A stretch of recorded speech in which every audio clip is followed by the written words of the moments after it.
खोडगाव रोडवरील जळालेला मृतदेह प्रकरणाचा उलगडा 6 आरोपी अटकेत. खोडगाव रोडवरील जहानपूर शेत शिवारातील धरणाच्या कालव्यात आढळलेल्या अनोळखी इसमाच्या जळालेल्या मृतदेह प्रकरणाचा अमरावती ग्रामीण पोलिसांनी उलगडा केलाय. या प्रकरणी 6 आरोपींना अटक करण्यात आली असून एक विधी संघर्ष बालक ताब्यात घेण्यात आला आहे. गुन्ह्यात वापरलेली महिंद्रा XUV 500 कार व 7 मोबाईल असा एकूण सुमारे 5,70,000 रुपयांचा मुद्देमाल जप्त करण्यात आला आहे. 11 फेब्रुवारी रोजी ग्राम वाघडोह येथील पोलीस पाटील यांनी कालव्यात मृतदेह आढळल्याची माहिती दिल्यानंतर पाथरोट पोलिसांनी घटनास्थळी भेट देत तपास सुरू केला.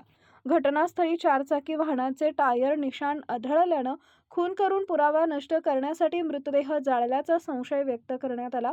त्यावरून गुन्हा दाखल करण्यात आला आहे. तांत्रिक पुरावे व गोपनीय माहितीनुसार पद्मश्री हॉटेलचा मालक शुभम रॉय याच्याकडे संशयाची सुई वळली. सखोल चौकशीतून पैशाच्या वादातून मृतक शाहरुख शेख रौफ याचा खून केल्याची बाब उघडकीस आली आहे. आरोपी प्रशांत महाजन, त्याचा मुलगा टिकेश महाजन व अली अजगर यांनी कट रचून शाहरुख याला बाहेर बोलावून मारहाण करून ठार मारलं. त्यानंतर मृतदेह 4 चाकीतून अंजनगाव परिसरात आणून कालव्यात जाळण्यात आला.